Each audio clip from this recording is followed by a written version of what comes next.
everybody, welcome to Red Wings Rant Season 5! Yeah! Where tirades and impassioned pleas for your Detroit Red Wings finally have a home. Audio's coming in hot, actually, on my side, now that we're live. Yeah, yours sounds like you're speaking out of a toilet. Yeah. Let me, we've already got... do some tests here. We got some early bids for comment of the show. Righteous247 saying, right on time. Jared, holy crap, I forgot this was on my screen. And then Mike, is it Laughlin?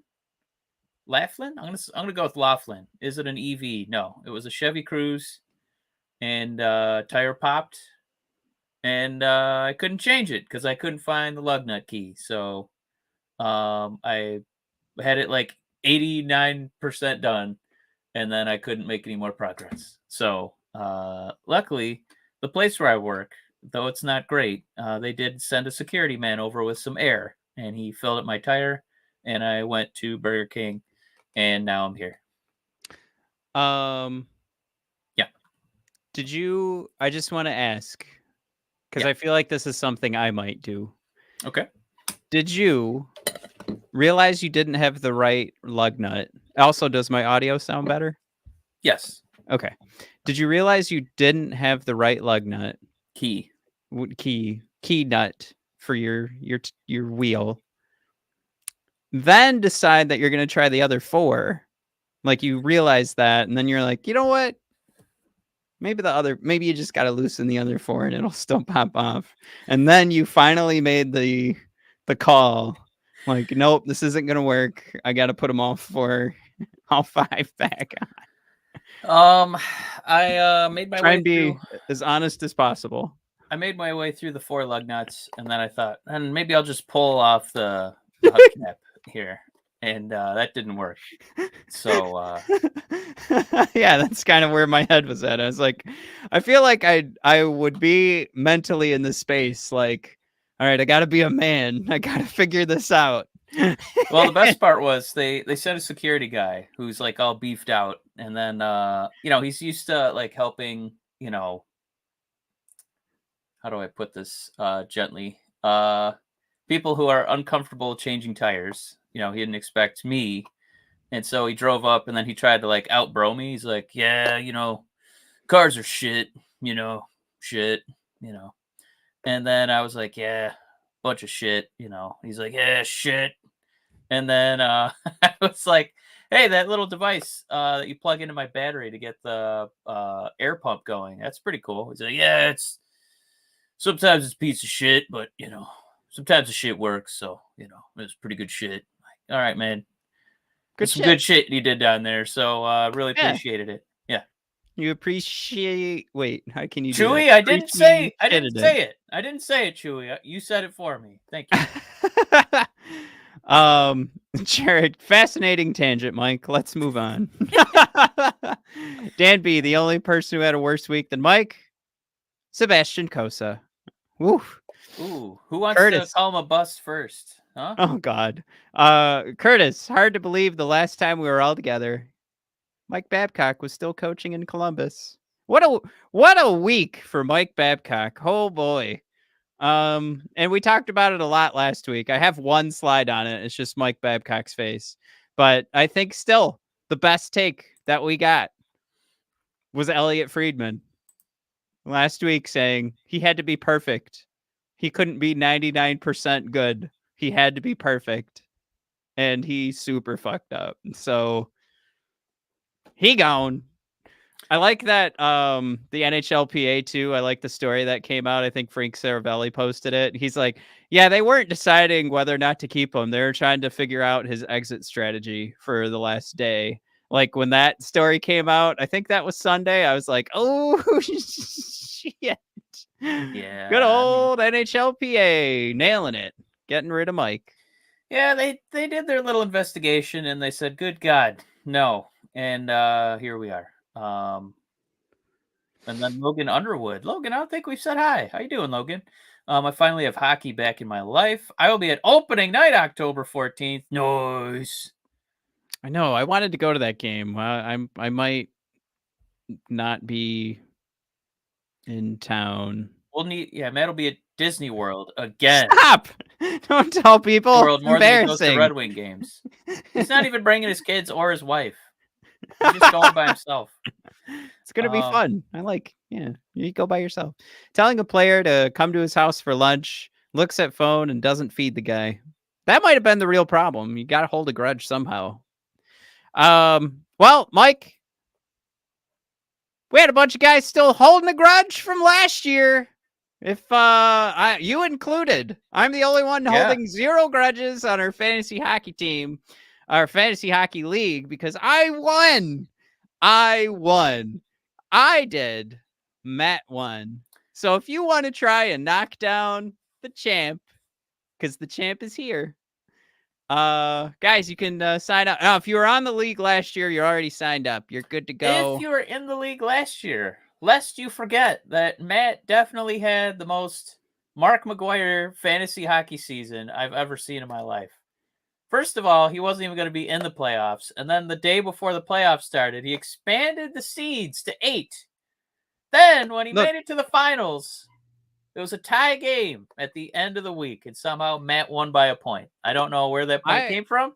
There wasn't a mystery goal at the end of the night. Somehow Matt inserted himself into the playoffs and inserted a free point into his sum. So if you're excited to be part of that league, right there is where you sign in. Jared. Thank you, Jared. Mike, you should read that one then. Jared, couldn't have said it better myself. Hard to hold a grudge when you're a fucking piece of shit like Matt. Oh, he actually wrote when you change the rules as league manager. All right, let me get some water for this. Look, Mike. Can you believe the amount of cursing I've done in this episode? First the bro story, and then regaling us with Matt and his fantasy hockey management skills. I'm not a man. I'm not a traditional, like I don't need an umpire, Mike. I don't need the hockey rules to stay the same. I'm not the old hockey guy, like 100 hockey men. Mike, I'd be thrilled that there was if some integrity in this league. The NHL there was integrity in this league, like it was WWE. Instead, you have abused us and treated us like the NFL. Damn you, Matt. Damn you. As I was saying, we come to this league to avoid the NFL, not be treated like if those the referees. NHL and Gary Bettman would say, look, there's a problem with the league. We're going to fix it right now. We're going to put more teams in the playoffs. Even Bettman wouldn't have done this. Matt, this has NFL written all over it. That's the point. Disgusting. He would never do it. Disgusting. Disgusting display. Yeah, you're right. The NFL would do that. So anyway, guys, if you're watching right now, there's a QR code. You can scan it, join the league. I don't know if you have to do anything else, but do that. But Curtis says, I'm not feeling very oozy about wanting to join. You know what? They're sore losers, Curtis. I won. Also, you don't have to put any money down. I won. And you know what? Ketzel won a free jersey for coming in second to me. I won fair and square. It just so happened I didn't like that there were only 4 teams out of 16 making it to the playoffs. And you know what, guys? Sometimes, hey, I had the most points for that whole season. All right? Me. Also the least amount of points against. I think that team should have made it into the playoffs, damn it. Fucking weird. The manager of the league also scored the most amount of points. That's weird. Huh. And somehow still almost missed the playoffs, then entered the playoffs, and then won by a point. Weird. Anyway, Logan Underwood coming in hot with comment number 2. Don't wait to watch Alex DeBrincat make his Detroit Red Wings debut. Maybe a goal in that game. You know what, Logan? Last year was like a perfect storm because not only did we win, I got to see my beloved hero, Elmer Soderblom, score his first goal, and it was elation from that stadium. So it would be awesome to see DeBrincat get off the schneid early, especially when he's getting a pass from Patrick Kane. Maybe a good time to kind of bring up what we wanted to talk about today. We'll kind of get through the prospect tourney. Can you give Curtis one? Oh, which one? Let me talk to you. All right, go ahead, man. Because you said you want to talk to us here. Go ahead. You seem so lost. I know you're not part of WWE anymore, but LA Knight, he's actually a thing now. But Wow.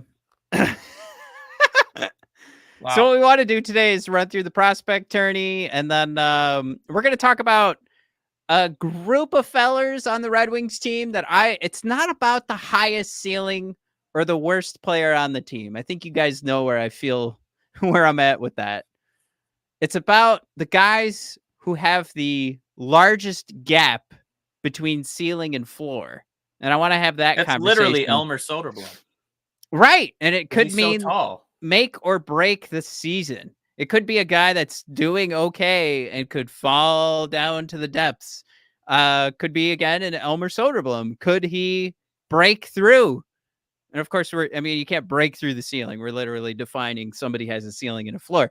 But, could they be the difference maker that this team needs to get in the playoffs? So we'll kind of highlight those guys, and we want to hear from you. But yeah, let's go through this silly prospect tournament. Soderblom's going to walk away as the MVP for the Detroit Red Wings. That's my guy. I think ultimately we've talked about this before in a couple, like, these I'm going to say prospect tournament situations. We're looking at guys who are playing over in the SHL, and we kind of make the argument, like, for some of the guys, they're at the point where it's like, don't go out there and embarrass yourselves. Looking at maybe some goaltending prospects we mentioned. Wait earlier. a minute. But for Elmer Soderblom, he's got NHL experience. Going backwards to the prospect tournament, it's good that he had this performance, but goddamn if he did not. Holy mackerel, were we going to almost have to write off Soderblom for this season? Am I wrong? You are. He can do no wrong, man. He's 6'9". No, he did good. I'm just saying. If he had a bad couple days, he would be in the exact same boat as Sebastian Cossa, the future MVP of the league. So I wouldn't worry too much about it. But yeah, we got our little horns tooted a little bit here. They basically said Elmer better have been good. I mean, he was, but he better have been. 100%. That's where I'm at. I think that's the truth. I think that the story is, if he failed, this is he's back to the bar he was at last year, right?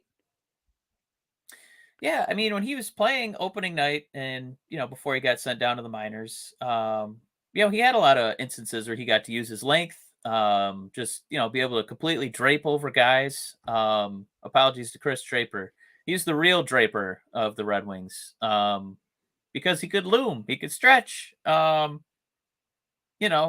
think there was some criticism about his ability to skate fast, but, as far as having to get from point A to point B, it took him like one stride.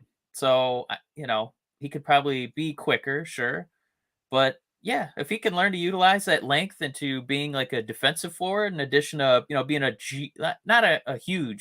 gigantic body in front of the net, man, what an asset this guy could be. And then, he's still kind of got, his muscles are like Giant Gonzalez, and we need him to be Andre the Giant. So once he starts, putting on some actual beef, you just can't move him in front of the net. It'll be awesome. So we're still seeing the preliminary Elmer, Matt. I'm so excited. The Cincinnati Reds have that new player where it's like his height, he can like outrun a ground, Ellie De La Cruz. Yeah, De La Cruz. He can like outrun a grounder, an infield grounder for a I don't know, I'm trying not to say steal first, but it's like there's so many different things you get with this height when it's so out of the ordinary. I mean, we watched Tage Thompson last year. I'm not saying that Soderblom is guaranteed or that's what we're thinking, like he's projecting as, but you get these benefits of having this extra height on everybody else. And Mike, what you're nailing is like adding to that, like being able to better utilize the height. I brought up Max Boltman's point from The Athletic, and he was talking about Soderblom using the height and more or less the wingspan that comes along with that lengthy skeleton, and being smarter with it. And again, I'll come back and say, let's not forget this was the prospect tournament, so it had to be. He looks like one of the smarter players out there, and I'm sorry, Mike, but he should. So it's good, but yeah, there's a whole nother level Soderblom can reach. The other shout out I wanted to give, because we've been kind of poo-pooing Nate Danielson, was just 5 points in 2 games ain't bad. You watch the Fantillis and the Bedards get a hat trick, and you're just like, God damn it, but feels pretty good. Yeah, the Bedard hat trick, that was scary impressive, Matt. I don't know how he fires that shot. He's goddamn he's gonna be shot. awesome. Yeah, we're gonna see. It's so crazy. Like it's 2023. By 2043, we're gonna see like that wrist shot it'll be a staple in the NHL. It's so unique, and he's already ripping them in these prospect tournaments. It's not anything like, the Lions draft a particular player and they have some set plays for him. It's just like, no, this is the instinct for Bedard, and it gives him the added advantage every time he shoots the puck with this little, like, I don't even know how to describe it. He's changing weight, or changing, which side of his body's getting the weight, and it's like he's bringing the stick, like, while leaning to the right, bringing the stick inside of his right foot and being able to like completely change the angle, even though the goalie's playing where the body is. He can't play where Bedard can. I don't know why I'm gushing about a Chicago Blackhawk, but goddamn, Mike, he's such a nice guy. I listened to him on 32 Thoughts. Yeah. Oh my God. I don't know what we're gonna do, because he's a swell guy. He's amazing to watch.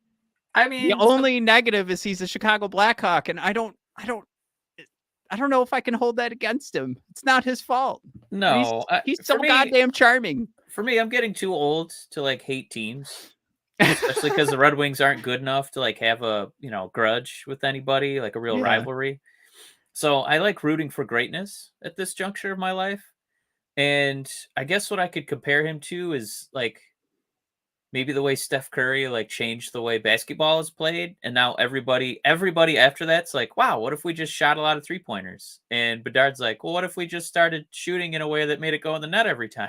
So it's like, now he's like created a new way to like, be productive offensively, and that kind of like creativity and like ingenuity, it doesn't come around very much. So it's pretty exciting to see a guy like, invent, and it's, not a gimmick, like the Michigan goal of our beloved Trevor Zegras. This looks like a sustainable, play that you can make from all over the ice, not a once in a, blue moon. So this is different from Zegras. No, you're absolutely right. That you made like one of the best points I think that has come out of this show. It's not a gimmick. This is legit him going, this is going to get the puck in the back of the net. Dan B says, I'm already tired of hearing about him.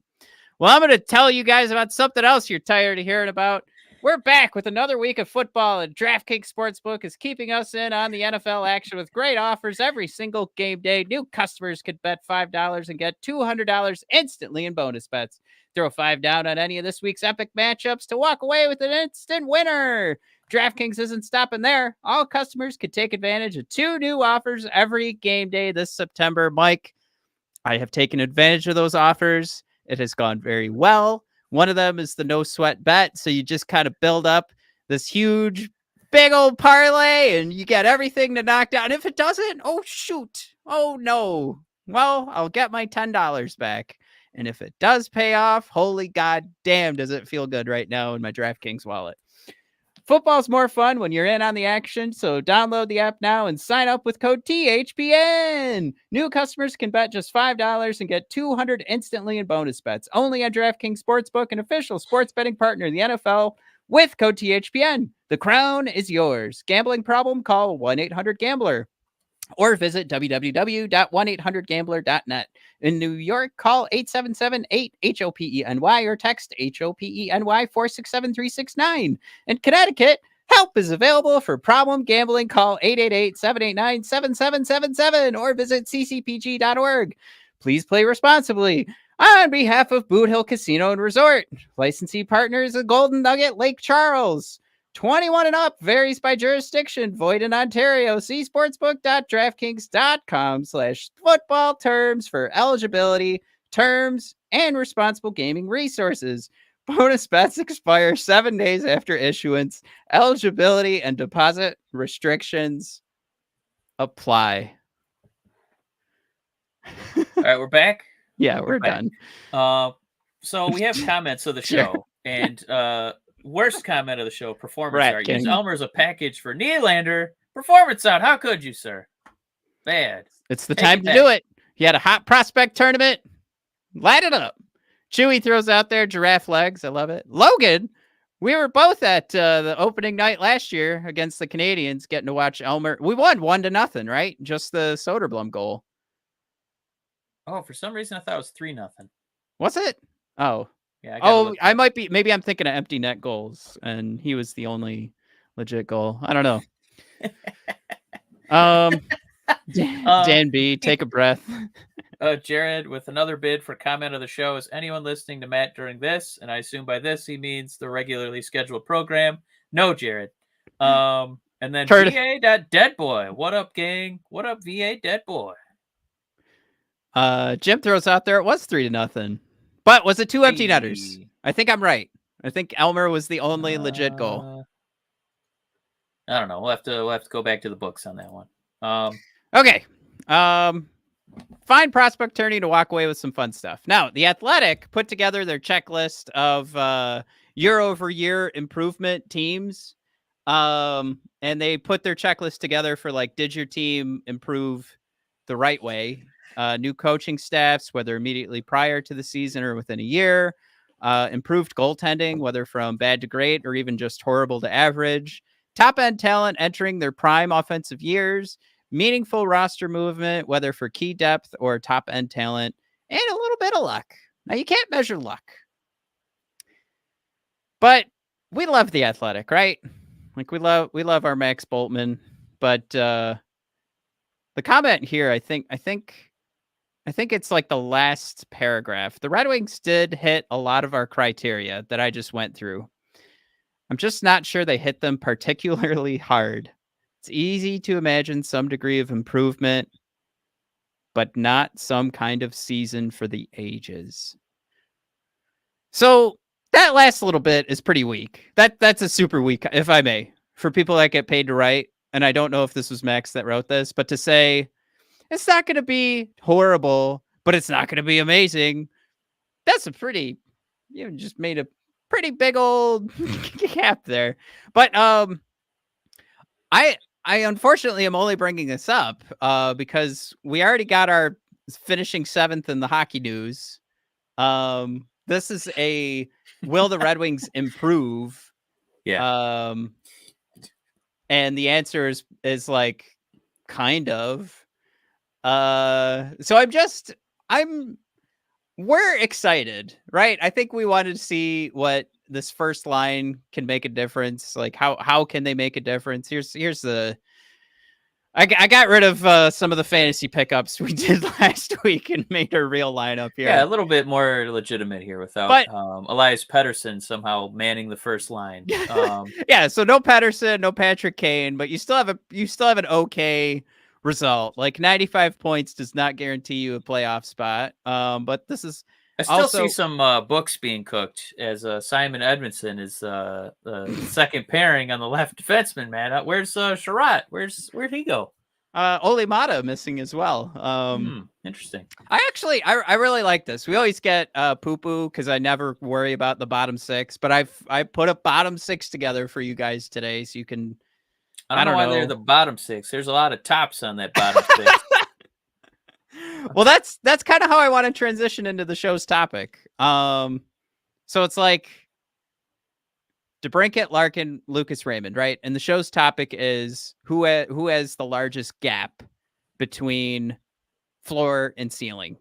And I think we're good on DeBrincat and Larkin. Like, even if DeBrincat hits his floor, I think we're all in agreement. Like, maybe that's not him breaking records for his goal season, or I'm sorry, for a season for goals. But we're not going for the cup this year anyway. There's going to be the argument to be made, like, talent needs to be built up around him as well. So, like, even if it's like 29, like he just sneaks into like 29 goals, that won't be the reason like we miss the playoffs. Does that kind of make sense where I'm going? And I also feel fairly confident we're going to get that 30 out of DeBrincat this year too. Like and the guy that we've seen hit 40, he's going to be counted on to do all this stuff. I mean, we've talked about, his history and his best season. I think he was playing with Patrick Kane. Anyway, no, we talked about him playing in Ottawa, and people were maybe a little nervous about the acquisition because we, saw his numbers, flounder a little bit. Yeah. But he didn't seem super excited to be in Ottawa. He didn't seem super excited to be a Senator.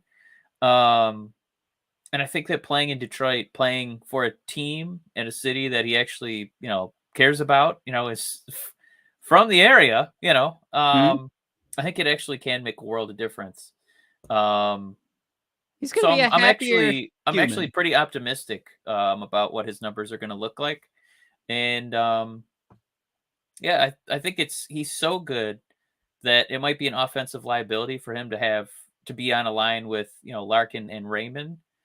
Because defensively it might get a little tough. And I think that the concession that Lalonde would probably make is, I'm not moving DeBrincat off the first line. Like, I think he's going to be so good, it's going to be unquestioned that he's going to be the top minute guy. And it's probably going to be Lucas who, gets, kind of boggled around.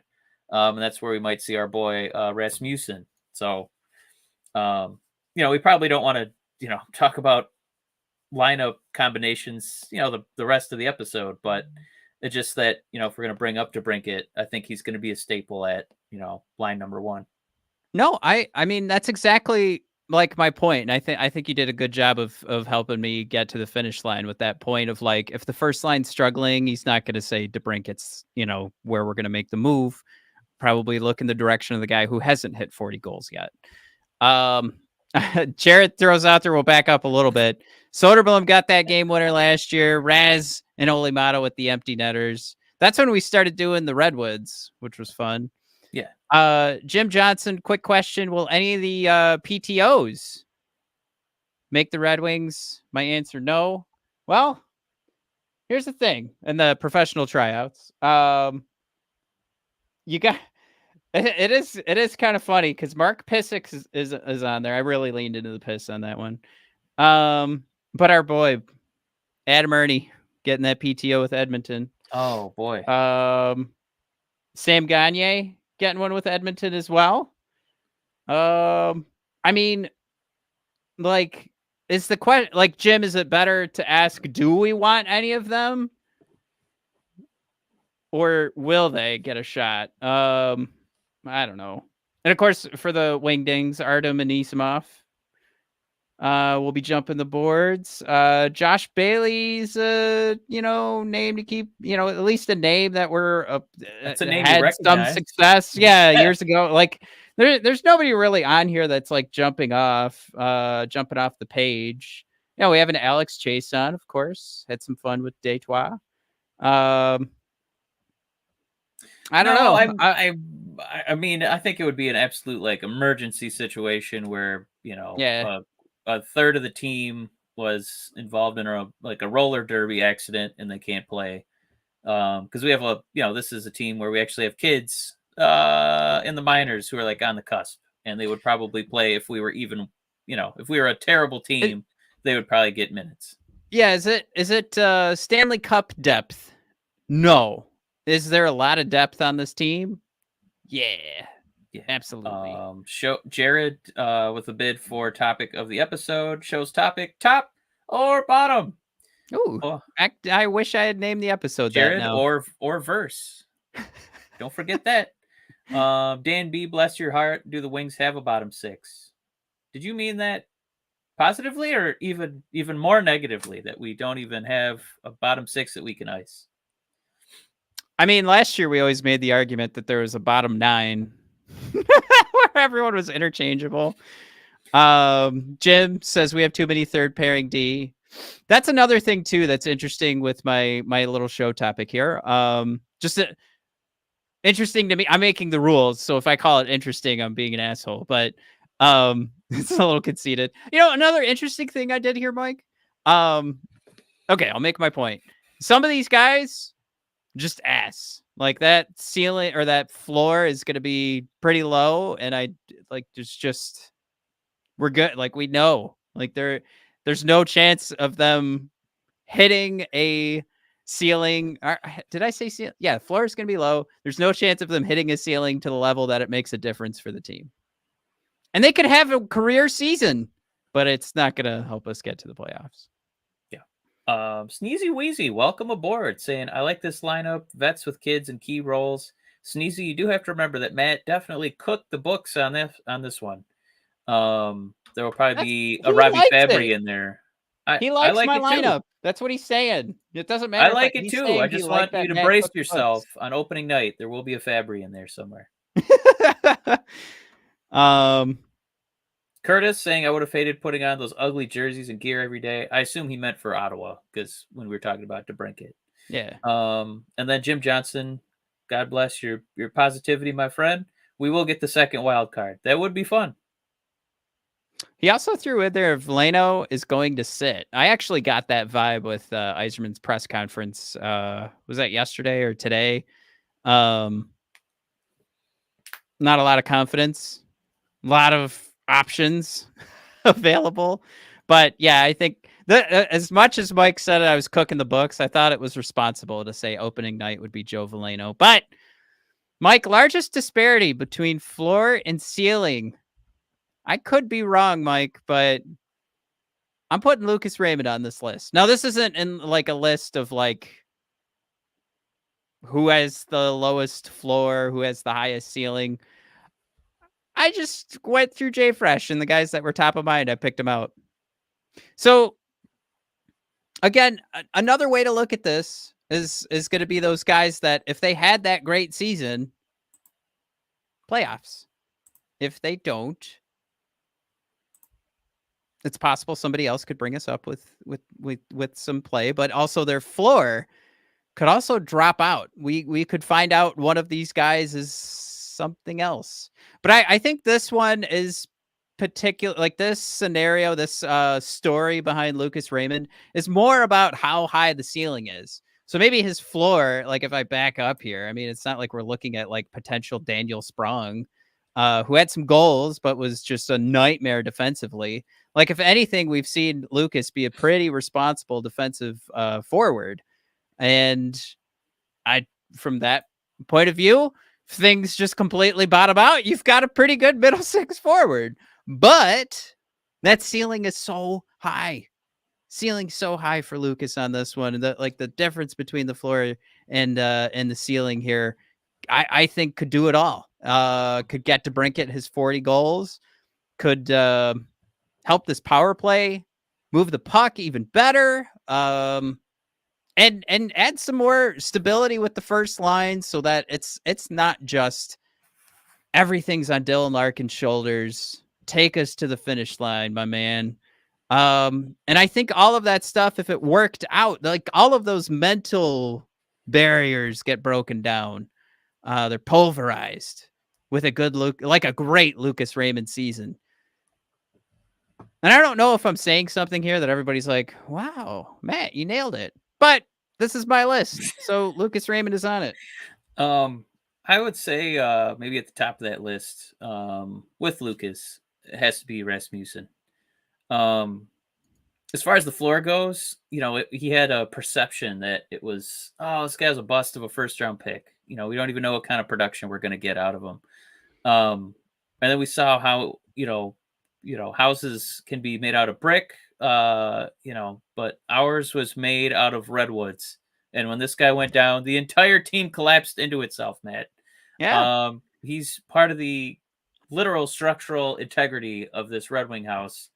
And, as he's trying to, it looks like he's finally figuring out his body. We teased him for not being fast. Now he looks faster. Here's a guy who looks like he goes faster. Um,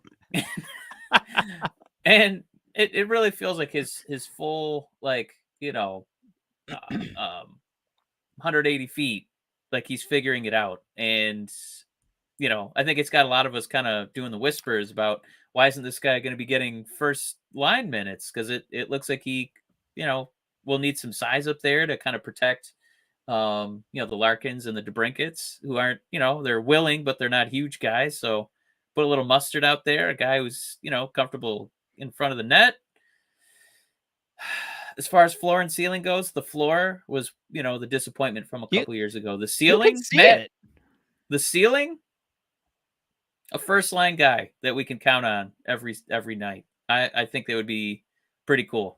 Yeah, if you look at Jay Fresh's player card, we've got a great representation of like what we're talking about here with like the floor and ceiling, and you could see how he was a bottom 10% player for offense for 2021 and 2022. A little bit better, but still bottom half of the league on defense. And then top half of the league, 2022, 2023 for defense. And only a quarter of the NHL had a better season from these advanced analytics and the player card that Jay Fresh puts together than Michael Rasmussen, considering the contract, considering the size. We were just talking about how great it is to have these boys that, they break the algorithm, or not the algorithm, the what's the MX plus B line? Just the slope. Yeah, the regular slope, and they're an outlier. Like we need those bodies, the larger ones that are the outliers on that regular slope. What the hell is that called? It's like, right? It's just a regular slope. What's that? What's the normal up and down Z slope? No idea. All right. It's not even like ringing a bell. I mean, I kind of, I know that there should be a way that you could graph it out and it'll be the same little arch of data, but yeah. Dan Blake B pushing back, by the way. I'm not sold on Rasmussen like some. I need to see him take another step before I'm convinced. Curtis throwing out there parabola. No, because that had a bell on it. I'm talking like a straight slope. I don't. Blake asked for the PTOs. Here's a link. I'll throw it in the YouTube chat here. You guys can head there and see all the 2023 PTOs. Yeah, another guy on this list here, Shayne Gostisbehere. You're gonna bring a guy in that will absolutely, like, to Jim's point, there's too many guys on this team that should be on a third pair. But if we get the Gostisbehere that you could see on here has had success in this league because he will put more pucks on the net than he will allow. Great on defense? Nah. Does him and his team, when he's out there, do they put enough pucks on net? Yes. Can he help out a second power play unit or even take over the first and put Mo on the second power play unit? Very possible. But there's also a huge floor here. I mean, look at the defense. Look at the on the JFresh chart here. If you guys again are on YouTube, you can see it. But for the podcast listeners, I mean, defensively, under 25% in 2021, 21, 22, probably around 15%. Bottom 15% of the league defensively. It's tough to make that work. It's tough to average it out. You really got to you got to be put in the right situations. You really got to be managed. Like when you are hitting the ice, you're starting in the offensive zone because Lalone can't take that chance. Like that's kind of what we're talking about here. And you become, like, on the flip side, we're talking about the success of Lucas Raymond could solve so many mental issues with stuff going on the first line. You become a major liability for most of the game because you've really got to organize when is the Ghost Bear hitting the ice, because we can't afford in these close games and goaltending. We don't know where that's going. We can't afford to just have Ghost go out there and statistically over his career, we'll give him up. So you get power play minutes out of him. You can get a guy that can move the puck and help get the puck into the offensive zone. But it's those abilities on the defensive zone that are really going to, that's it. Like that's it. Do you want to take the hit defensively to get some of this offense? But if you can maybe control it in a way that maybe his D partner ends up being Petrie, and you can get some more control on what's going on with Shayne. Maybe that's what solves the problem here. But I don't know. Also, 1-year contract. I don't think we need to worry about some stability here. We just need to kind of get over the hump, and maybe we have something to trade later.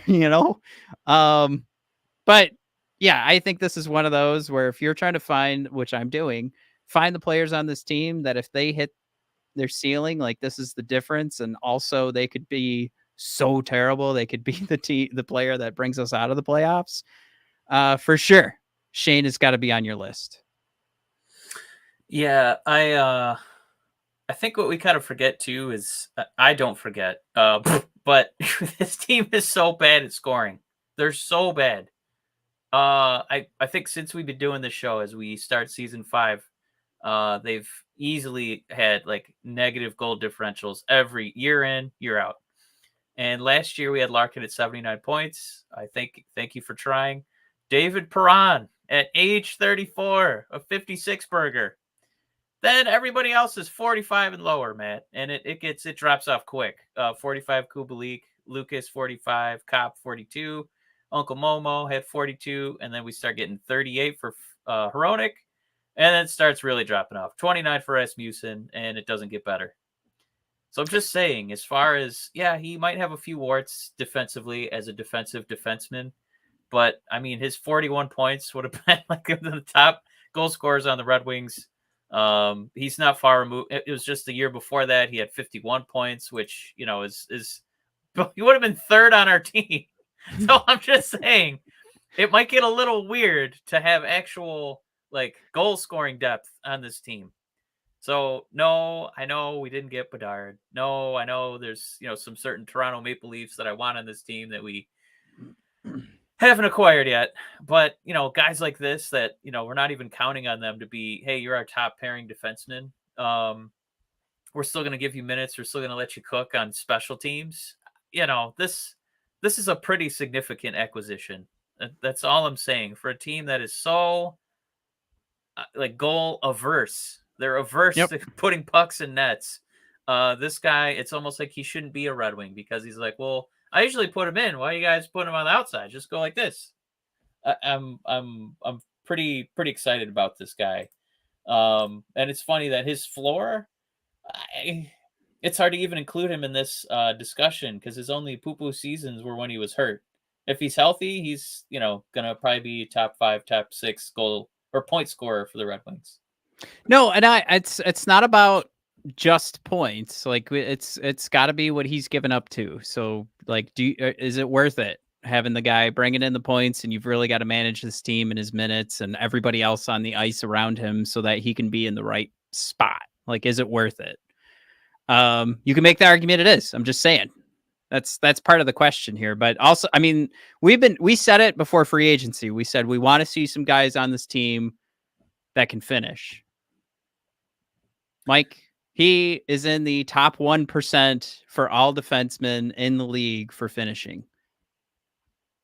It's really hard to do better than that. So that's the long and short of it. And that's over a 3-year span.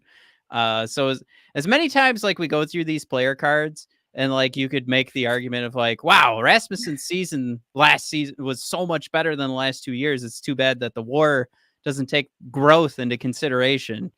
Well, in this instance, that's absolutely like, this is why we measure it this way. But there is the consistency there for Ghost. Curtis throwing out there the emoji Ghost Bear. Got to remember we are throwing that through the rest of the season. Dan B, he thinks Ghost will be a pleasant addition. And guys, definitely do what I did and gloss over Gostisbehere's even strength defense, and his no-show on the penalty kill because he was trusted for 0 of those shifts. Over That's 3 okay. years. You know Right. what? We have guys who can handle that. You just go Yeah. out there and get some goals for us. That's fine. Yeah, we'll be good. We did Rasmusen. Compher. Now, one might argue, Mike, that if we could just get like 75% of what Compher's been doing, or what he did last year, it's all worth it. However, he got paid like he did because of what he did last year. And he's taken up a juicy spot on this roster, and he's going to be doing it for 5 years. Mike, I did not like this signing at all. I kind of feel the same way about this one as I do about Mr. Andrew Kopp. And basically, I mean, it plays out like this. Like, I don't need him to do what he did with Mikko Rantanen last year with the Colorado Avalanche. But this is one of those where if it doesn't sniff it, like in the position that Compher's in and what we're asking him to do, and like what other players could bring at a cheaper dollar, different spots in the lineup. But no, Compher, you are our second line center, and yeah, you got paid because you're nice numbers last year. But to me, this is one that I'm not happy with the signing. But if things work out and he gets close to that ceiling again, that is going to be humongous for this team. I mean, to put yourself in this same realm that the Colorado Avalanche can expect, and their lineups kind of thing. Does that make sense? Like the guy with his defensive abilities, and then to be able to walk in and bring in the type of offensive game that he brought in last year. So it's just one of those things like that puts your team on a whole nother level where you're arguably looking at like this, 30 goals and 82 games. So it's like more than a goal every 3 games. It's incredible to count on that for your second line. However, if he's stinky doo-doo, and I would have guessed this before we signed him, what do you do with the $5 million that's off your cap now? I guess. So when he's 28, he's going on 29. How old is Kopp again? What is he, like 50 now? Just under that at 49. Gotcha. So it's it's there, right? Like the possibility is there, and putting all these guys together, like the possibility for playoffs is there. But for me, it's just, I don't know. Well, what's funny is how eerily similar these two players are, like in their style and their point production, between Kopp and Compher. And I don't think that it's what we have to be careful of as Red Wing fans is I know that sometimes we're going to see a lot more value in someone like DeBrincat because he's, actually scoring goals, and Compher and Kopp are kind of asked to be almost like offensive linemen, where it's, it's kind of a thankless role. We just need you to get in the scrum, win some faceoffs, and yeah, if you can score, that'd be nice. I think the scary thing for Compher is that he's really only had one season where he played every single game, and it was last year in his contract season. So Right. good for him to cash in on that. Previously, he missed a dozen games, and he played. He had a couple where he, basically averages about, a dozen games missed, 67, 66, 69. Shout out 69. But no, I mean, he's an unsexy acquisition. And I think that we would like it a little bit more if it wasn't a 5-year deal for $5 million. If it was like a 3-year deal for $9 million, I think we'd call this an awesome contract. But yeah, I will be shocked if he maintains his ceiling. I don't know if we've seen his ceiling. He's right at that age where you kind of figure it out, 27, then we get him for 28, 29, 30. before that inevitable drop off. So hopefully out of this 5 for 5, 3 of those years are worth the $5 million, and then we kind of we'll have prospects or some way to move him when he's in those last couple of years. But yeah, I did. I was gonna say I did misspeak too, because it was I said goals, I meant assists. But I'm bringing up my favorite player right now on JFresh. Datsuk. Oh, Pedersen. Just to show you. Oh God, what we're getting here on our 3 years. 3 years, right? So not just last year, but Mr. Defensive Forward here. Yeah, I know, but he's still coming back from core surgery. Give him a break. Give him a break, Matt. It's over 3 years. God damn it! Give him a break, Matt. Doesn't make any goddamn sense. And he's getting paid more than Compher. Who else do I have on this list? Do I have anybody else? Oh, Mike, your boy. Oh yeah, here's my guy. Elmer Soderblom. Mike has some potential here. I think. I don't even know how to measure what the ceiling is, but he literally and physically can take massive steps forward. Skill wise and mentally, is that going to happen? But if it did, Mike, and you had your 6'8" bruiser whipping that stick up and down the ice, look at that goals per 60, 99%. You know what I wish is the NBA has this thing where big men, if they're not very good, they go to meet with Hakeem Olajuwon, a legendary center for the Houston Rockets, and he teaches them footwork and how to be good at being a center around the bucket. I wish that Soderblom could do 2 things. I wish he could go to Zdeno Chara camp to learn how to be a gigantic, mean person and, very good at hockey.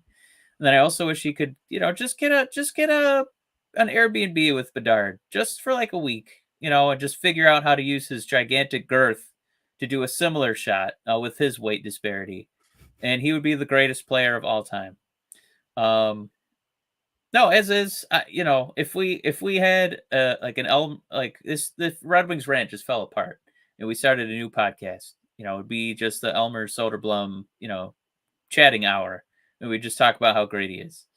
No, as far as, his floor, he did get demoted, right? Because his production kind of waned and, he's still young and learning the NHL game. But man, that ceiling, which I can't remember who added the comment in there that they were thirsty for some Holmstrom style hockey.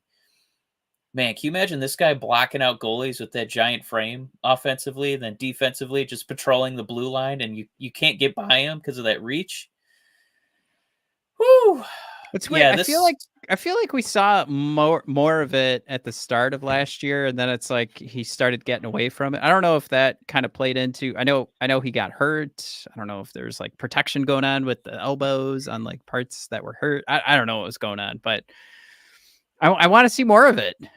Jared throwing out there, gigantic girth. Blake, he's going to be surprising for sure. Corey throws out there, Soderblom should take the Joe V spot. So welcome Corey Manning. Corey, I did put him on the third line on my projection here. Blake thrown out there. I want to line with Berggren, Veleno, and Sprong. On the fourth? That could be a thing. I'm still waiting for Veleno to seduce me in a hockey way. I know he sent us that video of his collarbone, but we're looking for him to be a little more productive out there for us. I always forget that he did that. Berggren's another one I had on my list too. But for Blake, for your point, that does seem like we're talking like bottom 6. So is there enough that Berggren can do in the bottom 6 to make the difference?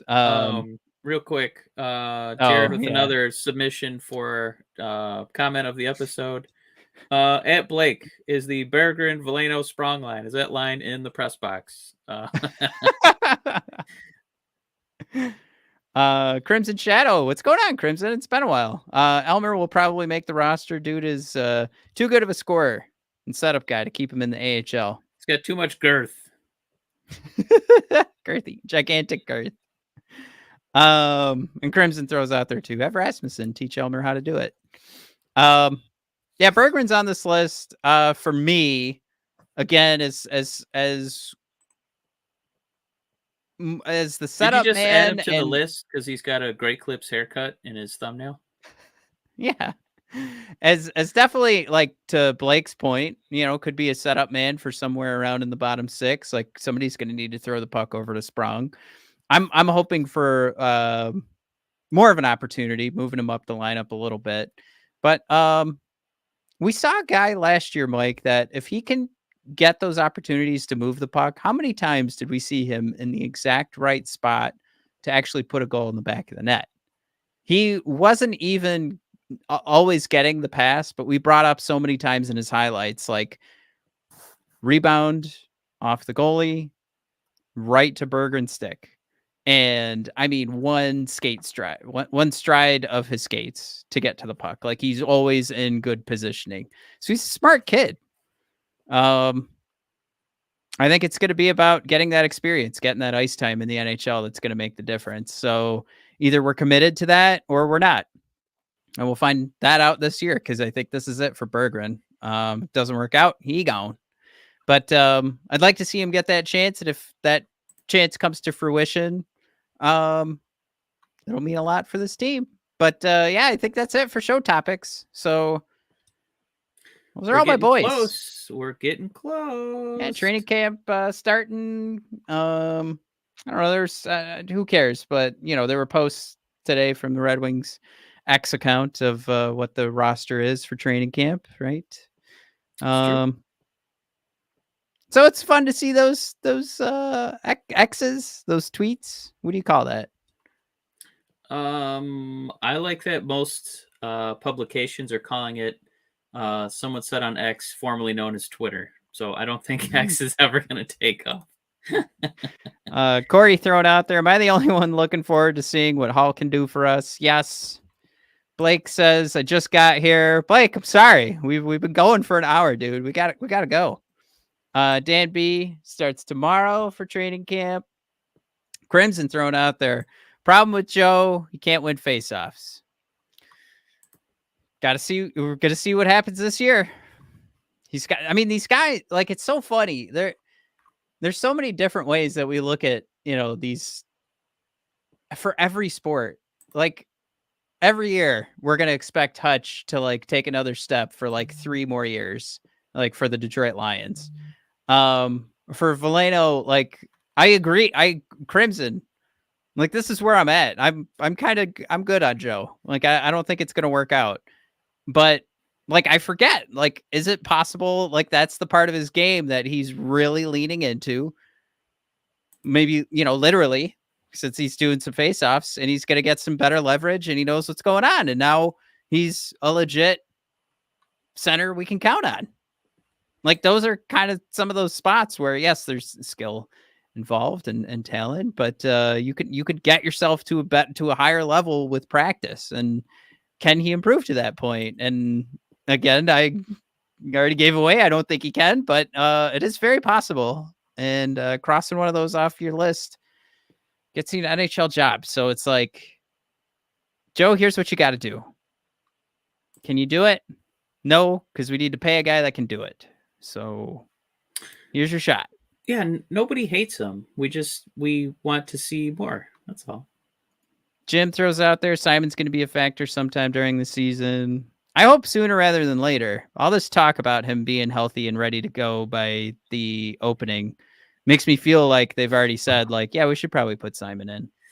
Also, Dan B saying, I signed up to join your league, so you've all been warned. Oh, shit. It's all over now.